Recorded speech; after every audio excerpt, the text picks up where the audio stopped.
Yesus Kristus. Puji Tuhan, saya lihat semakin luar biasa ya kita yang ada saat ini. Amin.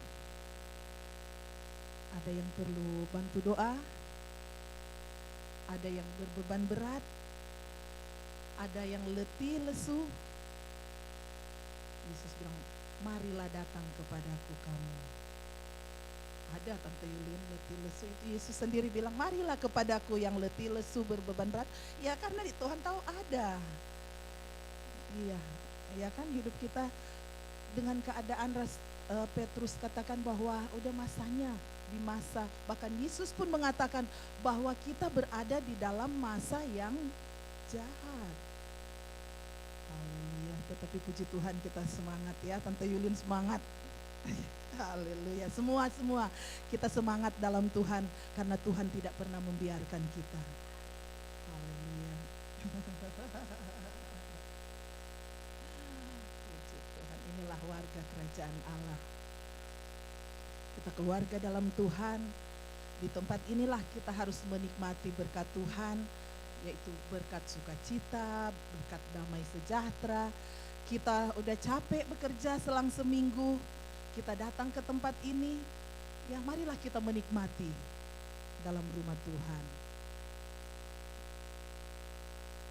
Kita percaya saudara-saudara, di saat kita memuji Tuhan, di saat kita datang menyembah Tuhan, ini merupakan pemberian kita kepada Tuhan, ya kan?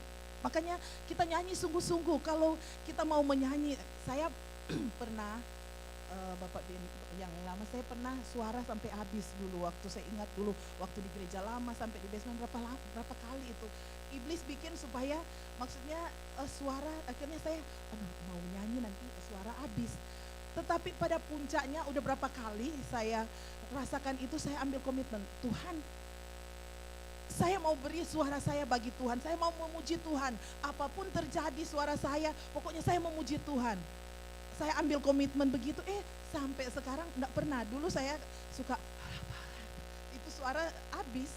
Tapi dengan saya semangat Tuhan, saya mau beri suara saya percaya barang siapa mencintai nyawa akan kehilangan nyawa. Barang siapa yang benar-benar mau menyerahkan nyawa pun kepada Tuhan, mati syahid, itu justru yang akan menerima berkat yang luar biasa. Dan saya sampai saat ini, puji Tuhan, saat ini sampai seterusnya, enggak deh suaranya, gitu. Karena saya alami waktu beberapa kali gitu, di masa lalu. Puji Tuhan saudara-saudara, karena apa sih kita tujuan datang ke tempat ini? Kita capek-capek, ya kan? Kita datang ke tempat ini, udara dingin, ambil waktu. Selain kita datang mau menyenangkan hati Tuhan, kita datang mau memuji Tuhan. Oleh sebab itu di saat kita mau memuji Tuhan, cuman itu yang kita bisa berikan kepada Tuhan. Tuhan itu begitu baik dalam hidup kita. Kita cuma datang ke tempat ini, yaitu apalagi yang 1 minggu 1 kali ibadah, kita cuma datang mau memuji Tuhan. Berilah dengan segenap hati kita, dengan kekuatan kita, dengan apa yang ada dalam hati kita, dalam hidup kita. Kita jangan malu. Kalau kita mau menyanyi, mau memuji Tuhan, puji Tuhan. Kita mau dengan hati sukacita, kita mau berjoget, kita mau meluapkan isi hati kita, kita mau menari, karena ada menari dalam roh, saudara-saudara. Di saat saudara tidak bisa menahan sukacita damai daripada Allah yang saudara rasakan, saudara dengan sendirinya akan bagaimana sih merasakan lebih daripada pemenang? Coba kita kalau kalah di saat peperangan, bagaimana saudara-saudara? Tapi kalau orang menang, pasti ada tanda kehidupan. Orang yang kalah pasti akan babak belur, ya kan? Babak belur pasti akan terus di KO, akan mati, akan ditembak kalau memang tidak mau menyerah. Tetapi di saat benar-benar kita merasa kita lebih daripada itu luar biasa, saudara-saudara. Luar biasa Tuhan di dalam saya dan saudara. Dia katakan kita ini lebih daripada pemenang. Kita ini lebih daripada pemenang. Karena kenapa? Yesus itu dia mati di kayu salib, dia bangkit pada hari yang ketiga, dia berada dalam kerajaan surga, dia sudah menang. Dia sudah menang. Dan dia katakan kita lebih daripada pemenang, kita sebenarnya hidup dalam dosa, kita sebenarnya yang disalibkan. Kita sebenarnya yang masuk neraka. Tetapi dia bebaskan kita tanpa usaha kita tidak disalibkan, kita tidak dicaci maki, kita tidak dipukul, kita tidak dimahkotai duri. Kita ini hanya modalnya percaya. Kita hanya percaya benar Yesus engkau mati buat saya sehingga saya ini berkemenangan dan saya lebih daripada pemenang. Kita tidak mengalami bagaimana penderitaan Yesus. Kita tidak masuk dalam penderitaan Via Dolorosa. Tetapi itulah karena kasih karunia Tuhan yang begitu besar sehingga saya tidak jadi korban seperti Yesus, tetapi kita ini jadi lebih daripada pemenang. Kita ini makanya bilang lebih daripada pemenang. Kita tidak mengalami korban, tapi kita hanya percaya, ya Yesus, tadi lagu awalku masuk ruang maha kudus dengan darah anak domba Allah. Karena ada darah domba Allah, saya masuk dengan penuh kemenangan. Bahkan saya lebih daripada pemenang. Dan pada saat ini saudara-saudara, ini masanya kita nikmati, kita percaya apapun yang terjadi dalam hidup saya percaya saya sudah jadi milik Kristus, Kristus di dalam saya dan saya di dalam Dia. Apapun terjadi saya percaya saya mempunyai masa depan yang indah, masa depan yang penuh pengharapan, masa depan yaitu ada dalam kerajaan surga. Amin. Haleluya. Ini kesaksian, pasti kita ada teman lagi baru dalam Kristus, keluarga kerajaan Allah. Kita sama-sama sekarang mau bilang Ibu Pardede, ada Ibu Pardede Junior, sekarang udah ada Ibu Pardede Senior. Beri kemuliaan buat Tuhan. Pasti nanti ada kesaksian, tapi saya bisa lihat mujizat tadi malam waktu kita pergi jemput. Memang mama, saya percaya ya mama kan pastilah bisa lolos, terkecuali makanan yang tidak lolos. Tapi mama pasti lolos. Saya sambil berdoa, Tuhan tolong Tuhan. Ternyata saya pas ada keluarga juga masih dari kami, pas dia keluar duluan ternyata dia citizen. Waktu dia keluar dia pas datang salaman karena udah tahu datang sama-sama, itu pun tidak disangka nanti ibu pasti akan dia langsung saya salaman sama dia karena dia berada di New Jersey. Dia katakan, iya saya dampingi tante katanya, saya mamanya Lopez, brother Lopez, saya dampingi sampai akhirnya dia cuman kasih paspor karena saya tahu saudara-saudara ada yang bermasalah itu yang kasih paspor. Ada sempat ada jemaat nanti saudara tanya, ada yang bermasalah juga akhirnya mereka kabur datang ke pastori waktu itu, yang karena dia tidak pulang waktu dicari yang orang yang memberi, yang mengcover, yang itu kalau ibu Pak Yunus, kalau ibu bermasalah nanti imigrasi cari yang memberi, mensupport yang citizen, mereka karena dia citizen. Tapi itu Tuhan kirim tepat waktunya saudara-saudara, tepat waktunya. Karena saya pernah mau jemput juga seorang ibu itu, dia sempat berjemaat di kita tapi dia udah berada di luar state. Itu anaknya bule juga citizen, kawin ya, karena kawin sama anaknya. Waktu kita tunggu-tunggu, kok kenapa lama enggak datang-datang, kok kenapa berjam-jam, taunya dideportasi. Ini kasih karunia, maksudnya Tuhan tolong, berarti Tuhan menghendaki bisa ketemu dengan cucu yang baru, cucu ya. Ini suatu luar biasa. Tapi saya membayangkan waktu pas tanya telepon, ya udah kasus imigrasi, jadi dipulangkan ya yang ada yang jemaat. Tapi ini pas Ibu Pardede keluar dengan penuh sukacita, bisa lihat anak mantu, kan kali pertama bisa lihat anak kesayangan, haleluya. Makanya ini Brother Lopez kasih karunia loh, jangan main-main. Tuhan menyertai karena tidak disangka bisa ketemu dengan orang citizen dampingi ibu. Tuhan kirim, jadi ini suatu berkat. Dengan apa Brother Lopez, Saudari Andres mau balas kepada Tuhan? Tuhan selalu nyatakan mujizat bagi kalian. Saya sampai Tuhan itu baik. Saya waktu itu aja melihat Tuhan, saya tidak memikirkan dipulangin, tapi saya waktu menunggu Tuhan, orang aja masuk Amerika kalau bisa masuk itu udah puji Tuhan. Itu udah bersyukur. Bagaimana kalau kita itu akan masuk kerajaan surga? Dipulangkan aja dari Amerika ini misalnya, pulang ke negara kita. Pulang ke negara kita, di sana ada mungkin keluarga-keluarga kita, ya kan? Betapa kecewanya, ya kan? Dipulangkan.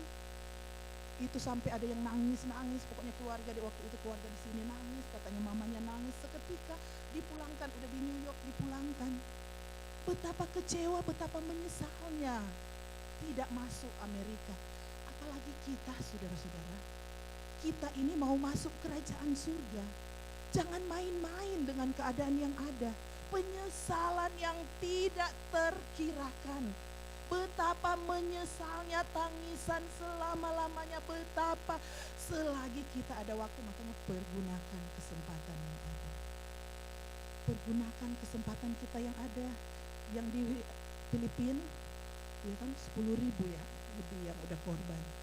Saya membayangkan, coba itu terjadi di New York, mereka kan tidak sangka terjadi demikian.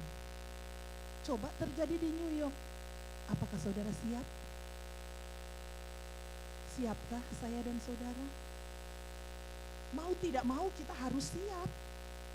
Kalau saudara jawab tidak siap, terjadilah penyesalan selama-lamanya. Maka itu dengan terjadi hal yang demikian, ini suatu teguran membukakan mata rohani kita. Siap enggak kita saat ini kalau Tuhan datang? Tuhan datang kan, pendeta Manopo udah jelaskan, kedatangan Tuhan yang pertama, yaitu kita akan rayakan Natal. Perayaan kedatangan Tuhan kedua kali, dia akan datang mau menghakimi kita, mau mengangkat kita, mau bawa dalam kerajaan surga. Tapi ada kedatangan secara pribadi. Nah, ini yang kita pikir. Kedatangan secara pribadi kita tidak tahu. Tuhan datang sebentar bagi saya. Saya siap, puji Tuhan. Kedatangan Tuhan kedua kali dengan secara pribadi besok atau seterusnya, apakah kita siap? Kita harus siap. Mau tidak mau kita harus siap. Selagi ada waktu, makanya kesempatan kita pergunakan sebaik mungkin. Pergunakan sebaik mungkin. Karena lepas dari firman Tuhan yang minggu kemarin, siapa yang masih ingat? Saya merenungi sepanjang minggu tentang di dalam 1 Yohanes 2 ayat yang ke-6. Barang siapa yang tinggal di dalam dia, dia wajib hidup sama seperti Kristus. Itu wajib sama seperti Kristus. Tidak ada satupun, dia harus wajib sama seperti Kristus. Sehingga Selasa malam saya merenungi kenapa, bagaimana kita mau hidup sama seperti Kristus. Kita di dalam dia kecil, dia besar. Harus di dalam dia, sampai firman Tuhan hari Selasa mengatakan, yaitu dia di dalam kita, yaitu firman. Firman adalah Yesus, Yesus ada dalam kita. Makanya Rasul Paulus katakan, hidupku ini bukannya aku lagi, tapi Kristus di dalam kita. Kita ini sebenarnya kalau benar-benar kita merasa Tuhan sudah bayar kok dengan harga yang tunai, ya kan? Dengan harga yang mahal. Kita ini sebenarnya bukan kitanya lagi, sebenarnya kita ini bukan seenak-enaknya hidup. Kita ini kayak budak ya. Budak udah dibayar lunas, mau bikin apapun Tuhan, budak harus nurut. Sebenarnya kita itu seperti demikian, Tuhan sudah bayar, sebenarnya kita harus sama seperti yang Tuhan mau. Tetapi kita saat ini tetap kita melakukan, kita mau apa yang kita mau, bukan Tuhan mau. Tetap Tuhan masih sayang kepada kita, Tuhan masih sayang kepada kita, karena kasih Tuhan itu begitu besar dalam hidup kita. Tetapi saudara-saudara, wajibnya sama seperti Kristus itu yang Tuhan tuntut. Di saat Tuhan mau mengambil saya, di saat Tuhan datang ke dunia kedua kali lagi, dia mau lihat sama enggak Vera seperti dengan Yesus karakternya. Karakter saya, sebagian jemaat tahu, teristimewa suami tahu karakter saya. Itu pun enggak semua suami tahu. Tapi kalau Tuhan yang tahu, satu, apapun yang kita lakukan itu semua tercatat, semua Tuhan tahu, tidak ada yang tersembunyi. Sebab itu sekali lagi, pergunakanlah kesempatan yang ada. Mari kita baca apa yang terdapat di dalam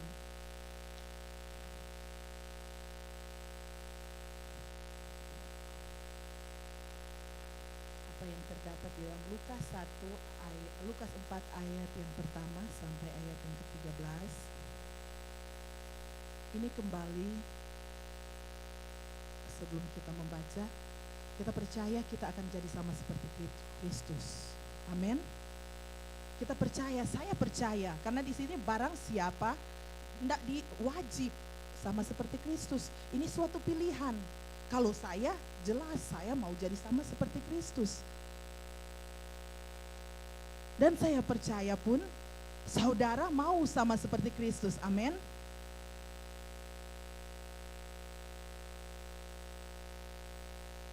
Saya mau seperti Kristus melalui, dibilang di dalam dia firman Allah, yang hari Selasa katakan firman Allah itu harus di dalam kita, baru kita mau jadi sama seperti Kristus. Firman Allah yang kita baca, kita renungi, kita pikirkan firman Allah, makanya kita jadi gaya seperti Kristus. Karena yang kita dengar Kristus, firman, bukan yang menakutkan, bukan yang melemahkan, bukan yang mengecewakan, tetapi inilah firman, berita sukacita itu masuk, berita keselamatan, karakter Kristus itu yang masuk dalam kita, maka kita jadi sama seperti Kristus. Tetapi iblis itu tidak senang kita mau jadi sama seperti Kristus. Ingat, kita ada musuh. Kita ada musuh saat ini, makanya kita pergunakan kesempatan sebaik mungkin. Makanya mari kita baca apa yang terdapat dalam Lukas 4 ayat 1 sampai yang ke-13. Atau yang terakhir aja, Lukas 4 ayat yang ke-13. Nanti saudara baca PR, saudara baca di rumah. Mari kita bangkit berdiri, karena kita baca satu ayat. Lukas 4 ayat yang ke-13. 2, 3. Sesudah iblis mengakhiri semua pencobaan itu, ia mundur daripadanya dan menunggu waktu yang baik. Sekali lagi, sesudah iblis mengakhiri semua pencobaan itu, ia mundur daripadanya dan menunggu waktunya yang baik. Puji Tuhan, silakan duduk. Makanya tadi saya bilang, pakai itu kesempatan, jaga sebaik mungkin, pergunakan sebaik mungkin ini kesempatan yang ada. Di dalam kita mau jadi sama seperti Kristus, di dalam kita mau melakukan kebenaran firman Tuhan, kita harus waspada dengan kesempatan yang ada, karena ada iblis, musuh kita. Dikatakan di sini, sesudah iblis mengakhiri semua pencobaan itu, ia mundur daripadanya dan menunggu waktu yang baik. Kalau kita mundur, kita baca ayat pertama sampai ayat yang ke-12, ada 3 kali Yesus itu dicobai oleh iblis.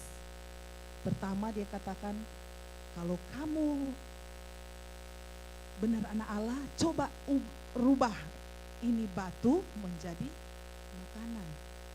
Kedua, dia bawa ke hubungan bait Allah, dia katakan, kalau engkau berkuasa, kamu lompat, pasti malaikat akan menatang kamu, kaki kamu tidak akan terantuk.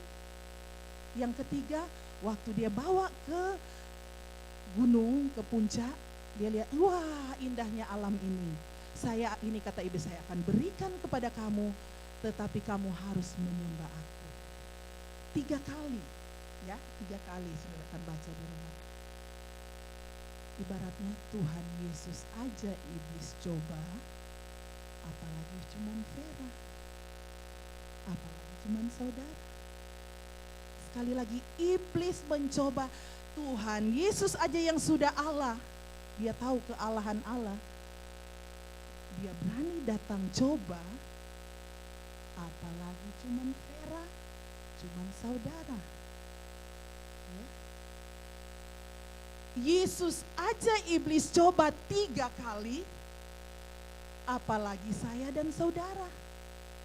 3 kali ini udah Tuhan Allahku maha besar, Tuhanku maha dahsyat, Raja segala raja. Dia datang, dia 1 kali dia coba, dia datang 2 kali dia coba, 3 kali dia datang coba. Akhirnya seperti yang kita baca tadi. Sesudah iblis mengakhiri semua pencobaan itu, ia mundur daripada Yesus dan menunggu waktu yang tepat. Ternyata 3 kali dia mencoba, pencobaan ini datang kepada Yesus, masih ada dia tunggu lagi waktu yang tepat. Betapa jahatnya iblis, betapa liciknya iblis, ya kan? Yesus sekali lagi, Yesus aja 3 kali dia coba, dia masih tunggu waktu. Apalagi saya dan saudara. Kalau kita tidak berjaga-jaga, kita tidak pergunakan kesempatan sebaik mungkin, iblis itu datang seenak-enaknya dia. Saya hanya hidup, saya sekarang udah 40-an umur, ya yang ada di sini udah 70-an tahun. Iblis itu udah 2000-6000 tahun ini. Otaknya, liciknya, jahatnya udah lebih daripada penjahat di dunia. Berapa tahun sih dia hidup? Dia paling udah 60-an, 70-an, udah enggak seperti masa 30, 40, 50 tahun. Iblis ini dia bilang bapak segala penipu, udah 6000 tahun dia hidup, lebih lagi. Apakah kita kuat dengan kekuatan kita sendiri? Apakah kita bisa jaga dengan kekuatan kita sendiri? Kita butuh Tuhan. Kita perlu Tuhan Yesus. Kita perlu Roh Kudus. Kita tidak bisa dengan kekuatan kita sendiri, kita mau melawan iblis. Wah saya mau jadi sama seperti Kristus. Saya punya firman, saya. No, iblis itu licik, penipu, jahat, bohong. Itulah iblis. Makanya pada saat ini, coba kita baca apa yang terdapat di dalam Efesus 5 ayat yang ke-15.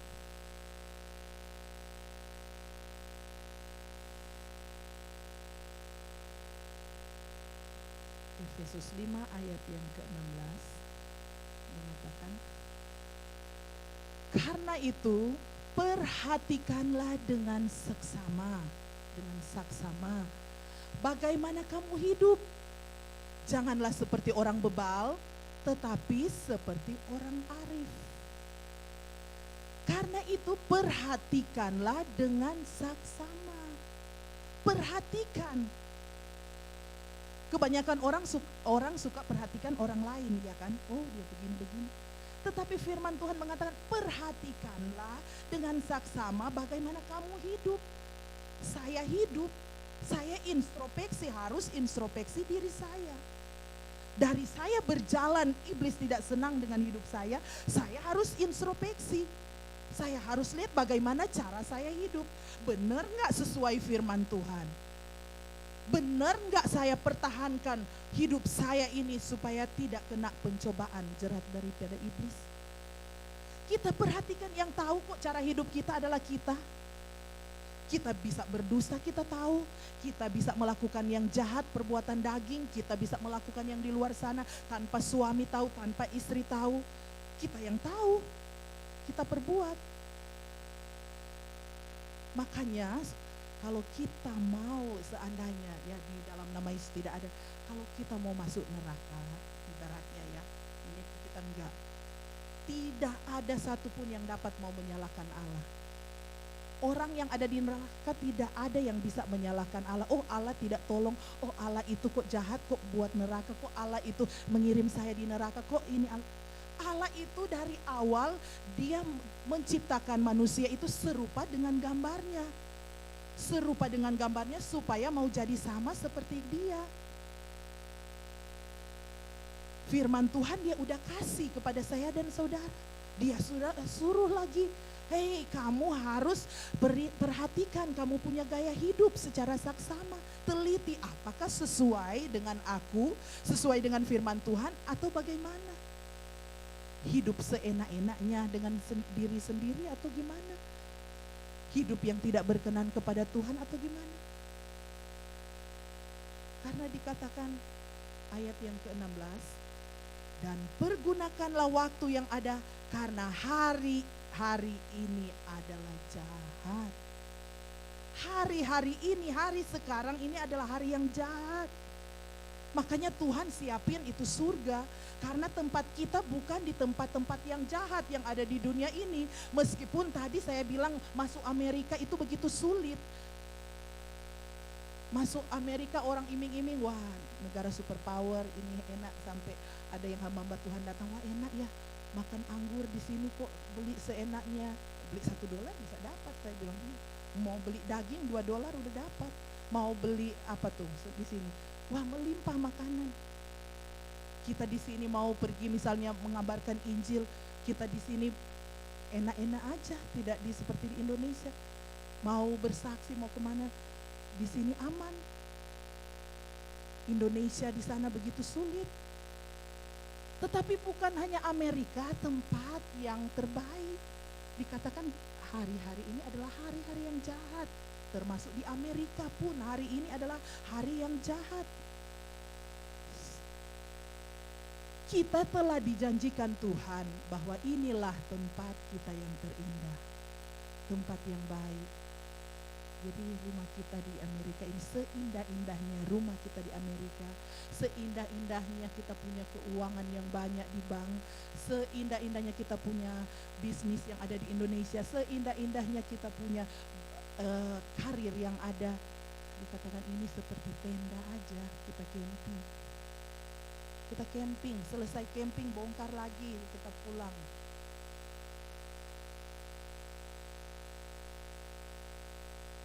Tempat ini sekali lagi jangan sampai kita tertipu. Prepare. Kita pergunakan kesempatan, kita lihat introspeksi hidup saya, saudara. Bukan masanya kita pikir, wah iya nanti Tuhan kok baik, Tuhan itu justru kalau kita tahu kasih karunia Tuhan yang begitu besar, begitu baik dalam hidup saya tidak mau mengecewakan Dia. Saya tidak mau menyalibkan Tuhan Yesus ibaratnya kali kedua kali. Saya tidak mau menyakiti hati Tuhan. Saya menyenangkanmu, senangkanmu, hanya itu kerinduanku. Sehingga saya, saudara-saudara, ini pas suaminya ada, saya sering udah berdoa. Ya, saya suka berdoa kepada Tuhan. Tuhan, kalau saya Tuhan dalam doa saya, ya saya bawa emosi juga. Tapi ini doa saya. Tuhan pun belum beri anak, dan pun kalau tidak beri anak bagi saya tetap mau mengiring Tuhan. Saya tetap mau melayani Tuhan. Tetapi saya pakai tetapinya. Tapi saya tidak tahu suami saya Tuhan. Kalau dia, saya tidak tahu sampai sebatas ini, saya tidak memaksakan dia, saya tidak bertanya bagaimana Pak kalau kita tidak punya anak, karena kita mengimani sampai saat ini kita berdoa kita akan punya anak. Dan saya percaya saya akan punya anak. Saya tidak tahu keadaan dia, apakah dia akan tetap setia seperti saya tidak bisa paksakan. Tetapi saya sudah katakan kepada Tuhan, sekalipun karena kerinduan kami berdua ingin punya anak, tapi sekalipun tidak Tuhan, saya tidak mau mundur, saya tetap maju, saya tetap mau setia, saya tetap mau mengiring Tuhan. Ini komitmen saya kepada Tuhan. Dan saya percaya, saya tidak tahu apa yang saudara hadapi saat ini, saudara-saudara. Mungkin ada masalah yang saudara anggap, wah lebih daripada kebutuhan, keinginan Ibu Vera. Mungkin ada saudara yang saudara rasa berat kok belum dijawab. Ayo saudara komitmen. Tuhan, sekalipun engkau tidak menjawab, saya tetap mau setia kepada Tuhan. Karena saudara hidup kita ini di dunia berapa saat lagi. Kita lihat bahwa ini udah masa-masa di akhir zaman, udah penghujung akhir zaman. Kita harus punya komitmen, Tuhan, aku ini anakmu yang sejati. Aku ini mempunyai iman yang kuat, iman yang teguh di dalam Tuhan. Saya tidak mau tergoncang, terombang ambing. Saya tetap mau. Dan saya percaya saudara-saudara, Tuhan itu tidak pernah merancangkan yang jahat bagi saya dan saudara. Tuhan itu tidak mau doa-doa saya dan saudara tidak dijawab. Tuhan tidak mau, tetapi waktunya Tuhan ini, Tuhan beri kesabaran bagi saya, bagi saudara untuk menanti jawaban Tuhan.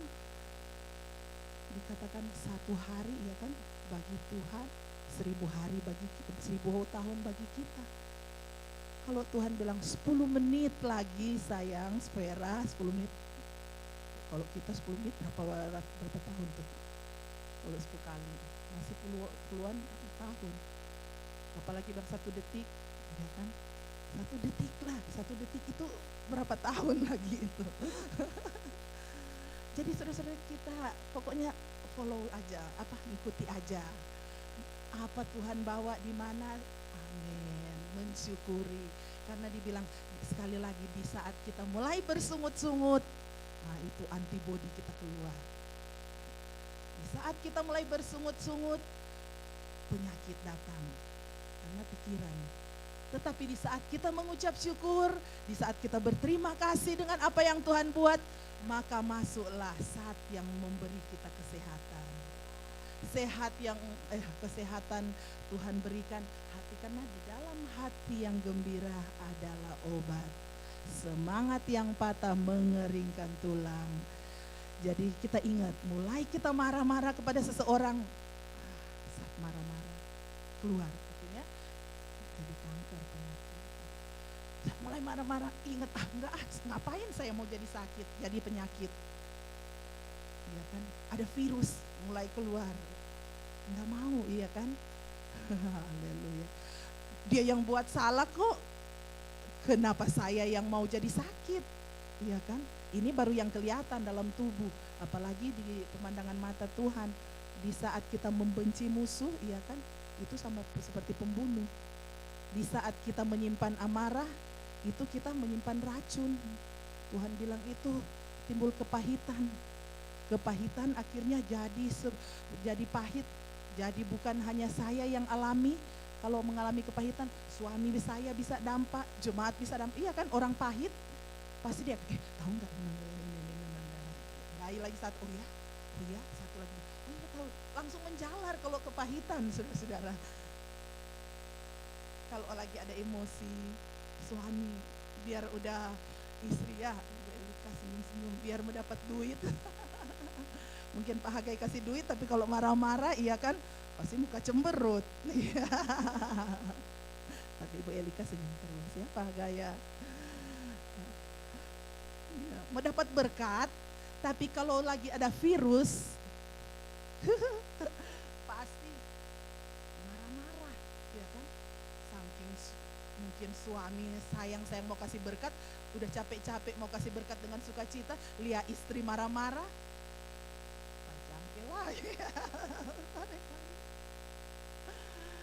Rugi kalau kita berada di dalam kepahitan, berada di dalam tekanan hidup, berada kita pendam sendiri. Tapi kalau kita benar-benar kita merasa hidup kita ini udah milik Kristus, apapun terjadi, udah Tuhan milikku, aku milik. Haleluya. Suamiku milik Tuhan. Saya akan urus sebaik mungkin, karena saya mengurus suami saya sama seperti mengurus Tuhan. Ya kan? Melakukan pekerjaan. Istri pun, apapun istri, dia sudah milik Kristus. Sama-sama kita milik Kristus. Saya serahkan dia kepada Kristus. Saya akan layani sebaik mungkin meskipun dia cerewet, kan? Meskipun dia cerewet, inilah yang Tuhan kasih.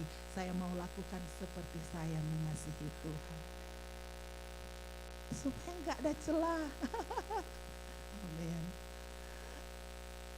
Pergunakan sebaik mungkin. Karena sekali lagi yang rugi siapa? kita sendiri. Keluarga hancur, hancur diri sendiri. Sakit, bukan orang lain, sakit diri sendiri. Ya kan? Hilang berkat, rugi sendiri.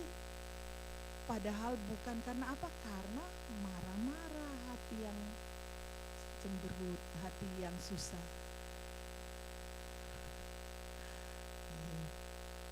Ya, udah sampai di sini. Padahal saya mau bahas tentang bagaimana iblis. Kok kembali? Saya saudara-saudara kalau mau bilang iblis, makanya kita buat iblis gemetar. Kalahkan tipu. Saya dari kecil, saya sudah lahir dari orang tua saya hamba Tuhan. Hamba Tuhan yang ada di ujung di desa. Itu pun saya jadi dulu kan masih susah. Orang mau kebanyakan masih obat-obatan, masih hidup itu mabuk-mabuk, tidak mau ke gereja setahun sekali. Baru orang pokoknya banyak lah. Papi itu pelayanan masuk dengan satu jiwa. Saya sudah mulai mengerti. Satu jiwa, bayangin datang bertambah. Tetapi saudara-saudara, saya itu hidup, papi saya itu suka mau pelayanan itu karena sempat buka-buka kan, masih dulu kurang hamba Tuhan. Jadi yang di Kota Bitung itu, apalagi di Pulau Lembe, di pulau pokoknya dari berapa itu ya, tapi yang saya tahu persis udah di Bitung. Sebelumnya kami yang tahu Nado, sebelumnya kami sempat di daerah Sonder, papi sempat daerah Tonsea, sempat ke daerah, akhirnya ke Bitung lah yang lama. Itu jadi sempat buka-buka, akhirnya kasih pendeta. Itu suka lawan dukun, saudara-saudara. Ini Brother Miki tahu orang Sangir, kalau ada orang Nado, tahu nih orang Sangir bagaimana. Jadi waktu itu mereka punya dukun, masih itu membudaya. Jadi papi saya suka katakan, pokoknya cuman kuasa Tuhan apapun itu, kuasa kegelapan itu tidak bisa mengalahkan. Kuasa Tuhan, kuasa Roh kita lebih besar. Akhirnya mereka akui, mereka suka balas lagi bikin, karena kan mereka enggak mau hilang customer, yang dukun-dukun, sembur-sembur, sakit pergi ke sembur. Nah, itu papi saya suka bilang, no, pokoknya hanya darah Yesus. Kalau pergi ke dukun itu udah berdosa. Berdosa pergi ke dukun, dan memang berdosa. Dan itu membawa kutuk kalau pergi ke dukun. Saya percaya sini nggak ada ya pergi ke dukun. Udah diputuskan, kalau ada dulu putuskan dalam nama Yesus, tidak boleh. Itu dukun semakin marah. Saya itu aneh, saudara-saudara, di rumah suka datang binatang, suka datang waktu papi bikin pelepasan, bakar apa papi mami. Kami anak-anak kan nggak bisa pergi. Saya, kakak pernah teriak-teriak, saya pernah lihat ular, jadi kayak maksudnya iblis datang serang balik. Iblis serang balik, tapi itulah maksudnya giliran sakit panas terus, giliran ke dokter nggak ada sakit, apa segala. Sempat kakak saya, dia katakan, papi, mami, karena dia udah kelas 2 SMP waktu itu saya ingat, udahlah oral yang ada di New Jersey, udah mami papi oral kan sudah dewasa, udah mami, karena dia udah sakit udah biar oral, pergi ke dukun itu yang di dekat, dia tahu, pergi ke dukun itu karena dia yang bisa sembuhkan, nanti oral yang tanggung dosa. Bayangkan, suruh pergi, mau pergi berobat ke dukun itu. Papi mami saya cuma, dan dalam nama Yesus, pokoknya anak kamu mati sekalipun, kamu tidak boleh ke sana, tidak boleh, pokoknya percaya Yesus. Jadi udah doa dalam nama Yesus. Sampai kami memang dulu tidak terbiasa dengan obat. Jadi karena memang lihat kuasa mujizat itu, dan saya lihat saudara-saudara, mujizat lepas mujizat itu terjadi dalam kehidupan saya, dalam pelayanan orang tua. Dan sampai saat ini, waktu Om Beni tahu, Tante Siana waktu Brusemi sempat sakit waktu pertama, ternyata masuk New York, ya puji Tuhan sekarang udah tahun 94, udah 9 tahun. Waktu awal itu kita suka bikin doa kan waktu itu tiap pagi. Akhirnya Brusemi dapat serangan balik sampai bilang minta obat, minta segala, ke dokter, tanya, konsultasi, masuk emergency, keluar segala. Saya mulai waktu itu mau antar ke rumah sakit, kok balik lagi, tahu di scan nggak ada, nggak apa, pokoknya datang ke rumah ketakutan. Saya baca Alkitab, saya doa, aduh sakit kepala. Tapi herannya hari Minggu melayani itu biasa. menyampaikan firman, pulang rumah takut lagi. Saya sudah mulai, Tuhan kok sakit aneh. Saya pikir ya udah suami udah, saya pikir daripada kita, nggak mungkin kan mau Om Jerry udah ditanya-tanya tadi dokter, udah waktu itu Oma yang setia datang doain, kok terbalik ini, kok jemaat datang berdoa waktu itu pernah kan, pas ini kok gembala, maksudnya saya pikir Tuhan apakah memang panggilan kami di kota New York atau tidak, saya bingung mau lihat. Saya berdoa dalam keadaan memang udah ibaratnya udah sandar di dinding, udah give up, udah enggak tahu bikin bagaimana, sudah doa. Saya bilang Tuhan, kalau Tuhan mau kami kembali ke New Jersey waktu itu, kami tidak ada di kota New York, ya kalau memang itu maunya Tuhan, tapi saya mau berperang dulu dengan iblis, karena saya rasa suami saya sakit, Bapak Gembala itu sakit aneh. Udah, jadi saya puasa berapa hari itu, tuh saya mulai berdoa. Waktu itu masih di Itaka, saya berdoa, saya panggil iblis, kamu cuma berani kepada suami, kamu cuma berani datang ganggu suami. Coba kalau kamu berani ganggu saya dong. Saya udah pikir, ya udahlah, gitu. Ayo coba ganggu dalam nama Yesus. Saya udah kuat dalam nama Yesus. Saya makin nyanyi. Ayo sekarang kamu buktikan kalau kamu itu ganggu saya. Saya sudah sungguh itu apa? Bingkai foto itu jatuh nanti, jatuh. Mana saya mau dalam nama Yesus, saya semakin takut misalnya benda itu kan. Dalam nama Yesus, saya cuma dalam nama Yesus, darah Yesus. Akhirnya suami yang ada di dalam, Bapak Gembala, langsung puji Tuhan, dia teriak di dalam, puji Tuhan, hati sukacita, ada damai, ada rasa sesuatu yang baru, sesuatu yang lain terjadi. Dan mulai saat itu ternyata saudara-saudara, iblis itu kita harus lawan dengan iman. Iblis ini jahat. Iblis ini mau bikin kalau kami memang tidak kuat, sudah pulang. Iblis itu mau mencoba, tetapi kita lawan. Dan saya memang lihat dari kecil itu iblis itu, wah, saya di rumah aja sering mami pernah hordeng, kan dulu ada lampu Petromax ya, yang tahu mungkin yang zaman dulu, lampu yang Petromax itu sampai tahu huyung-huyung, itu kan suka gantung di begini, yang iblis lagi datang, dalam nama Yesus dilawan, dalam nama Yesus. Besoknya orang-orang suka bilang, katanya lihat sesuatu gitu, lihat sesuatu di rumah di pastori. Tapi saudara-saudara, sampai saat ini kita lawan udah enggak ada masalah. Enggak ada masalah. Di pastori lama waktu Yafet ada, itu saudara-saudara lampu nyala sendiri, yang tuh rumah itu kan rumah lama kosongnya ya, yang di 94, rumah lampu nyala sendiri, yang dia lihat mati pas ini pastor langsung, dari mana, dalam nama Yesus. Iblis, tapi selang kita tinggal berapa tahun di situ pun aman, enggak ada yang iblis itu ibaratnya dia itu gigi ompong gigi ompong, nggak bisa, nggak berbisa, nggak ada kekuatan sebenarnya. Kekuatan kita, roh kita lebih besar. Makanya saudara-saudara, kalau dia lawan iblis di sini 3 kali dia lawan iblis, Yesus itu satu, dia hanya pakai firman.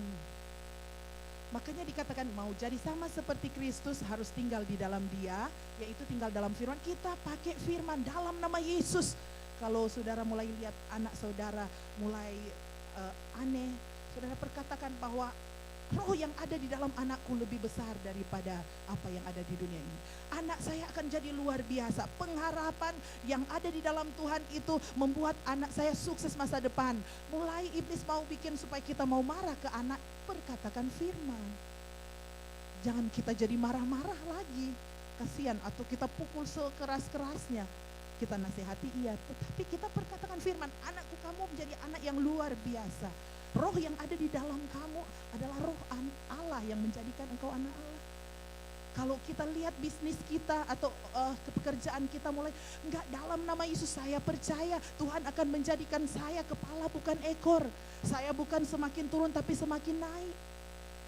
Saudara mau memikirkan masa depan, aduh bagaimana dengan keadaan Amerika. Saudara katakan dalam nama Yesus saya percaya masa depan penuh pengharapan di dalam Tuhan.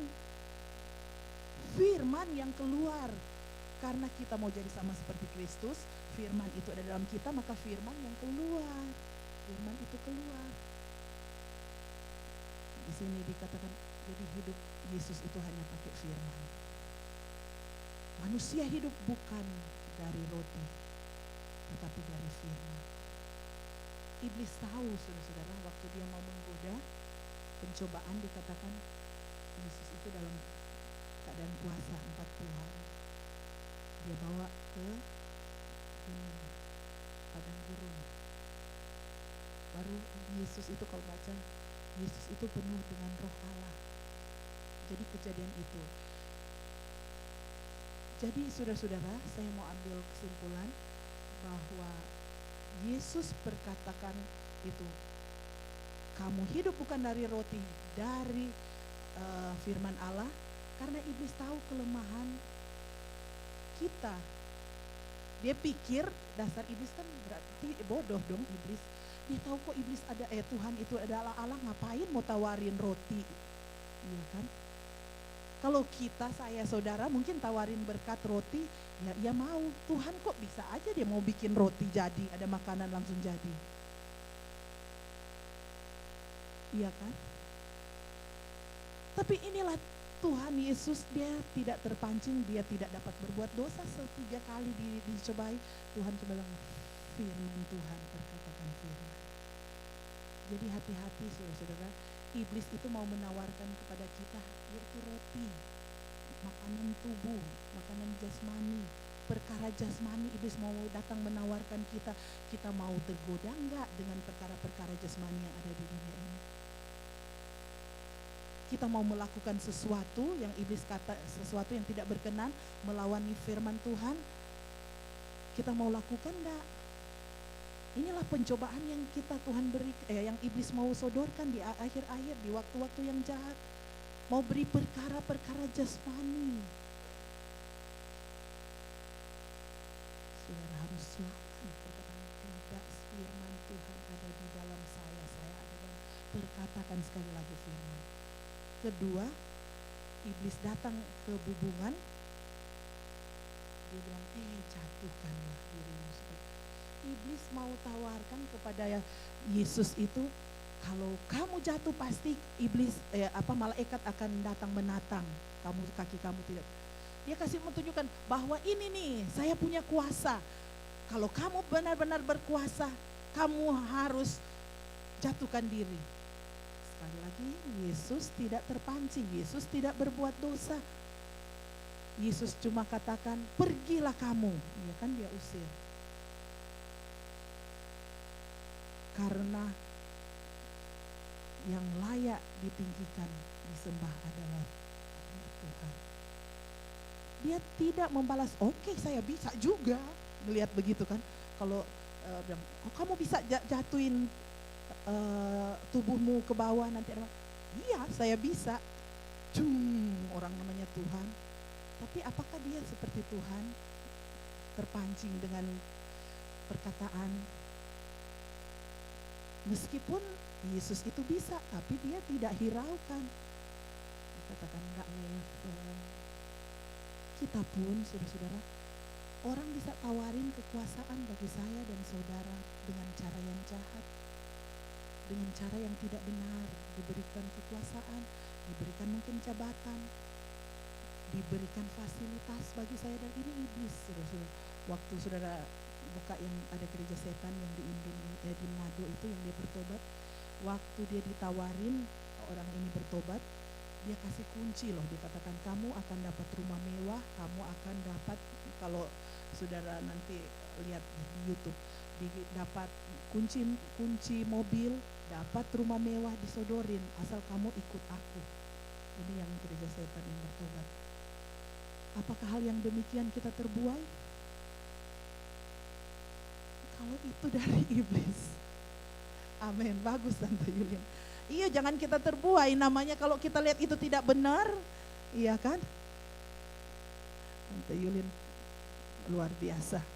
Haleluya. Tidak terbuai, orang mau kasih apapun ya, kalau itu dengan cara yang haram, yang salah, yang tidak benar, ditolak dalam nama Yesus. Iya kan? Kekuasaan apapun kita percaya ada Allah kita yang lebih berkuasa daripada dunia berikan kekuasaan bagi saya. Kalau itu salah, kalau itu tidak jujur, itu tidak benar, jangan saudara-saudara. Karena itu akan merugikan saya dan saudara. Itulah iblis datang mencoba sekali lagi memberikan sesuatu. Dia katakan, kamu bisa lompat, dikasih suruh kekuasaan. Ketiga, yaitu iblis itu dia berjalan di atas gunung bersama Tuhan Yesus di bawah di padang Medela. Ini lihat nih keindahan yang ada. Kalau kamu mau menyembah aku akan beri semuanya untuk engkau. Itulah kata iblis. Orang namanya udah dunia ini kok Tuhan yang ciptakan, ngapain lagi iblis? Dasar bodoh, ya kan? Bodoh. Orang yang punya Tuhan kok ngapain lagi mau dibilang nanti dikasihkan ke Tuhan, ya kan? Dasar iblis, padahal Tuhan, saya aja ya jadi gemes, apalagi Tuhan yang tahu ya, ini punya saya. Dia bilang, no, tidak ada. Pergi kamu, dia usir, itu yang saya kini. Pergi, karena hanya Tuhan yang layak disembah. Hanya Tuhan yang layak dihormati. Saya dan saudara mungkin iblis datang lagi mau menawarkan bagi kita suatu kehormatan. Kamu ini nih, kamu gak sayang diri. Kamu ini udah jadi begini-begini. Lebih baik inilah yang gampang. Ini lakukan ini, kamu dapat duit seenaknya. Kamu bisa berhasil. Kamu lakukan, tendang aja temanmu itu. Kamu akan jadi pemimpin misalnya. Atau pokoknya cara macam lah iblis supaya kita dihormati. Iblis datang, tetapi dikatakan, iblis, pergilah kamu, hanya Tuhan yang layak kita hormati. Kita semakin rendah menyadari apapun kalau sesuatu yang tidak baik, yang tidak berkenan di hadapan Tuhan, sesuatu yang berbau dosa, sesuatu yang jahat mau menawarkan demi kepentingan saya, jangan saudara. Sekalipun itu kehormatan, sekalipun itu fasilitas kekayaan kita dapat secara jasmani, sekalipun kekuasaan yang akan ditawarkan bagi kita, kalau itu berasal daripada iblis, jangan. Amin.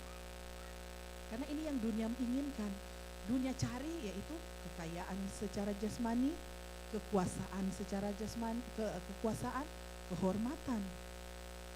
Saya percaya Tuhan sekali lagi tidak merancangkan yang jahat bagi kita. Tuhan akan limpahkan berkat berlipat-lipat ganda. Lebih daripada iblis janjiin. Tuhan itu akan mengangkat kita, saudara-saudara. Manusia bisa merendahkan saya dan saudara. Tapi kalau Tuhan mau angkat saya dan saudara, tidak ada manusia yang dapat mau menurunkan kita. Karena Tuhan punya rancangan yang indah. Hari depan yang penuh dengan gemerlapan indah. Yang berkat melimpah itulah Tuhan. Itu saudara-saudara, di sini inilah kunci. Yesus itu bisa lawan musuh. Ini dia hidupnya, dia waktu puasa ini lapar loh. Dia lapar, dia merasa tidak mampu karena kemanusiaannya bukan kealahannya. Dia sampai terkapar, namanya 40 hari 40 malam. Padang gurun, dia bawa ke padang gurun itu melambangkan disitulah kita akan dimurnikan. Ingat kisah waktu bangsa Israel keluar dari Mesir, mereka 40 tahun kan berputar-putar di padang gurun karena mau dimurnikan di padang gurun, baru masuk Kanaan. Dan Tuhan memurnikan kita, ini diizinkan mendapat pencobaan. Kita baca apa yang terdapat di dalam 1 Korintus 10 ayat yang ke-13. 1 Korintus 10 ayat yang ke-13.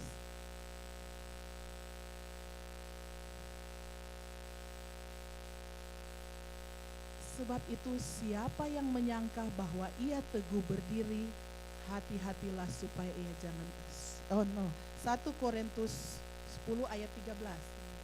Ya. Bahasa Indonesianya.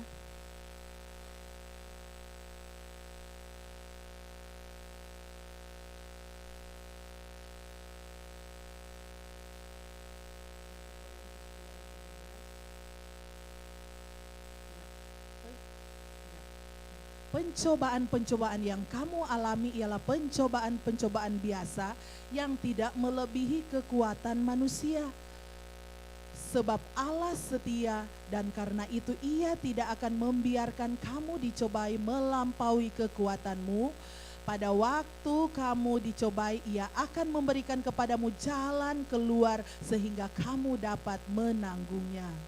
Amin. Jadi seolah-olah kita tidak melihat bahwa itu kekayaan materi kita tidak dapat. Roti itu tidak ada pada kita. Seolah-olah mungkin kita lihat dengan pencobaan bahwa kita itu tidak memiliki kekuasaan. Dalam bekerja kita seolah-olah kok kita jadi bawahan terus. Atau kita merasa kita ini tidak dihormati. Iblis kan bilang harus menyembah. Kita ini dicobai supaya kita orang tidak hormati. Kok kamu jadi rendah kayak begitu? Kok kamu diceritain kayak begitu? Kok kamu begitu-gitu aja direndahin? Tetapi kalau ini tadi dikatakan pencobaan yang kita alami, Tuhan ada bersama dengan kita. Tuhan ada bersama dengan kita, Tuhan beri kekuatan bagi kita, Tuhan adalah setia, Dia ada bersama dengan kita dan Dia akan menolong kita. Amin. Tuhan tidak pernah membiarkan kita. Tuhan memberkati kita, dikatakan karena Tuhan itu tidak memberikan pencobaan kita tidak terus-terus dibawa terus. Orang dunia aja bisa bilang dunia berputar. Oh iya, dunia berputar nanti, gitu kan? Hari ini seperti bola, di atas nanti di bawah, di atas di bawah. Itu baru perkataan orang dunia yang bisa. Apalagi perkataan firman Tuhan. Tuhan mau mengangkat kita jadi kepala bukan ekor. Tuhan mau mengangkat kita bukan turun tetapi naik. Inilah janji-janji Tuhan. Jadi seolah-olah hari ini kita belum melihat hidup kita sebagaimana yang kita inginkan. Tetapi ini masih pencobaan. Katakan ini pencobaan. Ini masih pencobaan. Apakah saya lulus apa tidak? Mau lulus dalam pencobaan? Mau lulus, mau lihat kita berhasil? Mau lihat kita sukses? Tuhan Yesus itu pertama, Dia dipimpin oleh Roh. Kalau sudah baca ayat pertama, Dia dipimpin oleh Roh. Kemudian di ayat yang kedua dikatakan Dia berpuasa 40 hari. Dia bisa berani, Dia bisa berada kekuatan, Dia berpuasa. Dan ketiga, Dia itu memegang teguh otoritas firman Tuhan. Dia setia baca firman Tuhan. Tiga nih, saudara. Di ayat yang keempat, Dia tetap pegang teguh firman Tuhan, berkatakan firman. Jadi sekali lagi dipenuhi Roh Kudus, dipimpin oleh Roh Kudus, kita akan menang. Ini kunci. Kita akan melawan iblis, kita akan hidup dalam kemenangan. Kita harus dipenuhi dengan Roh Kudus. Kedua, kita dipimpin oleh firman Tuhan, otoritas firman Tuhan. Kita baca, kita renungi firman Tuhan supaya kita menang, kita mau melawan iblis. Ketiga, yaitu kita berpuasa. Ini Tuhan tidak menuntut lagi minta, kamu 40 hari. Yesus itu udah ajarin 40 hari. Sebatas, kita kan udah banyak kan sekarang udah jarang mau pikirin puasa. Saya katakan kepada Pak Subi, kalau puasa itu tidak penting, Yesus tidak berpuasa. Sekarang kan orang udah kurang menekankan puasa. Kalau puasa tidak penting, Yesus tidak berpuasa. Tapi justru karena ini penting, sangat penting, Yesus ajarin berpuasa bukan cuma 1 hari, 40 hari loh. Iya 40 hari, 40 malam. Dia berpuasa 40 hari ya, 40 malam. Jadi bukan buka tutup, benar Pak Oka. Tapi 40 hari bayangin.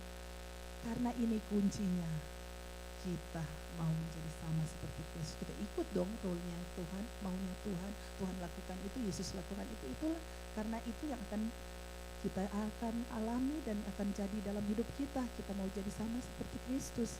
Apa yang Yesus buat, itu yang kita harus lakukan. Amin. Haleluya. Jadi inilah saudara-saudara kebenaran firman Tuhan. Sekali lagi kita pegang teguh akan janji Tuhan, bahwa saya mau jadi sama seperti Kristus. Iblis mau menyerang saya dalam nama Yesus, karena ada tentang iblis dalam 1 Petrus 5 ayat yang ke-8.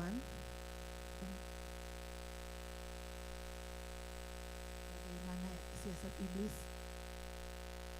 1 Petrus 5 ayat yang ke-8.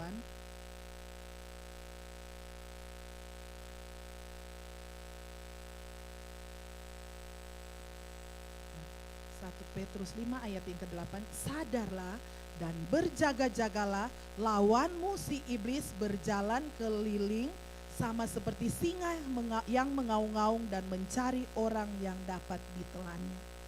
Itulah iblis, saudara-saudara. Kita harus waspada, kita harus sadar di sini. Jangan kita tidur. Makanya iblis itu kan suka di malam hari, dibilang di saat orang mulai tidur, di saat kita nggak bisa berdaya apa-apa, iblis datang. Karena iblis kan licik. Kalau dia mau berantem, ayo dong berantem dalam pertandingan, iya kan? Mau tunjuk kejagoan dalam pertandingan dong. Tapi iblis itu datang di malam hari, di saat orang tidur, di saat ini kita tidak sadar. Tapi dikatakan sadarlah dan berjaga-jagalah, berarti 24 jam, iya kan? Kita berjaga di saat kita mau tidur, tetap berjaga. Kita mau tetap sadar, kita mau lawan si iblis. Jadi lawan kita bukan sekali lagi, coba di ayat yang ke Efesus 6 ayat yang ke-10. Efesus 6 ayat yang ke-10. Akhirnya hendaklah kamu kuat di dalam Tuhan, di dalam kekuatan kuasa-Nya, ya terus kenakanlah seluruh perlengkapan senjata Allah supaya kamu dapat bertahan melawan tipu muslihat iblis. Ayat yang selanjutnya, karena perjuangan kita bukanlah melawan darah dan daging, tetapi melawan pemerintah-pemerintah. Ini pemerintah iblis, bukan pemerintah Obama, saudara-saudara. Pemerintah ini kan bicara tentang iblis ya.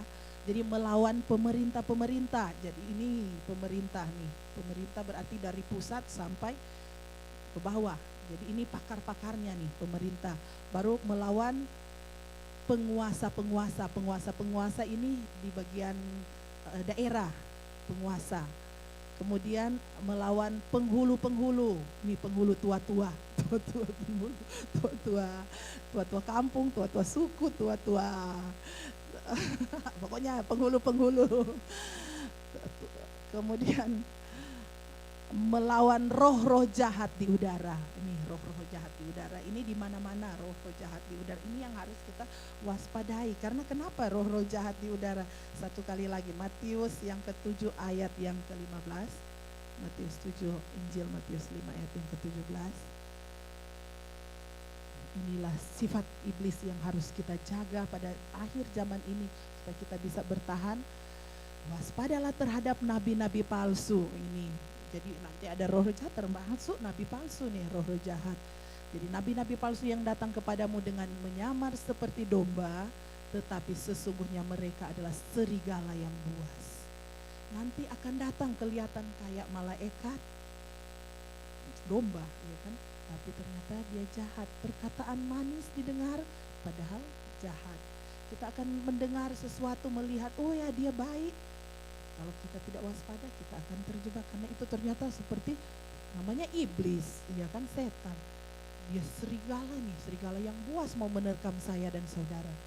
Berarti benar dari awal dikatakan bahwa masa-masa ini yang jahat, ya inilah kita ini ada di sekitar kita ini ada serigala yang buas, yaitu iblis. Ya kan, kita aja baru lihat serigala. Saya ingat kebun binatang pas ada tulis ada apa? Iya. Saya waktu itu bersembunyi, ayo lari, ada binatang. Waktu itu pergi ke perkemah apa New Jersey, sempat bikin kegiatan. Ada katanya binatang buas. Saya lari takut, maksudnya namanya kaget, takut kan, bilang bawa makanan lagi nanti dia datang. Saya lari karena takut, dasarnya takut. Apalagi ini udah dibilang serigala buas. Serigala aja yang baik datang mau cari makan saya takut. Apalagi lihat serigala yang buas. Wah, tapi itulah iblis, itu di mana-mana. Kita tidak bisa melihat dengan kasat mata kita secara fisik. Tetapi sebenarnya itulah di mana kita pergi di pekerjaan ada serigala yang buas mengikuti kita. Di mana kita, tapi sudah-sudah kalau kita ditutupi oleh darah Yesus mengcover kita, serigala mau bikin apa nggak bisa, saudara-saudara. Tidak, makanya setiap pagi, setiap waktu ingat darah Yesus cover. Dalam nama Yesus tutup selimuti anak saya, suami saya, istri saya, keluarga. Dalam nama Yesus, darah Yesus. Minta pengorbanan darah Yesus itu yang melindungi saya dan saudara aman. Puji Tuhan, mari kita bangkit berdiri. Waspadalah. Haleluya, kita cuma punya Tuhan. Dan Tuhan itu adalah sebatas firman yang ada dalam hidup kita. Firman yang kita pegang. Apapun situasi sejahat apapun, kalau ada Tuhan, maka kita memiliki damai sejahtera. Sejahat apapun yang kita hadapi, dalam rumah tangga iblis mau menyerang, sejahat apapun iblis mau menyerang dalam pekerjaan, di dalam apapun, kalau ada Tuhan, tetap kita dijadikan lebih daripada pemenang. Tuhan tetap membela kita. Tuhan adalah setia. Zaman sekarang berjaga-jagalah di tengah dunia yang bergelora. Kita hanya mau berlindung dalam sabda Allah. Hanya firman Tuhan yang sanggup memberikan kita kekuatan. Haleluya, Yesus, Engkau pusat perhatian kami Tuhan. Yesus, Engkau menghadapi apapun pencobaan, tapi Engkau jadi pemenang. Engkau tidak berbuat dosa menghadapi pencobaan. Kami pun mau Tuhan, di zaman yang sulit, di zaman yang kami hadapi ini, kami tetap mau berjaga-jaga bersama dengan Tuhan. Iblis mau datang menyerang, kami mau bersama-Mu Tuhan. Kami mau berlindung dalam kebenaran firman-Mu Tuhan. Zaman sekarang berjagalah. Zaman sekarang berjagalah di tengah dunia bergelora. Kedengaran sini sana banyak kabar menggemparkan, berlindunglah dalam sabda. Saudara, angkat tangan saudara, bahwa benar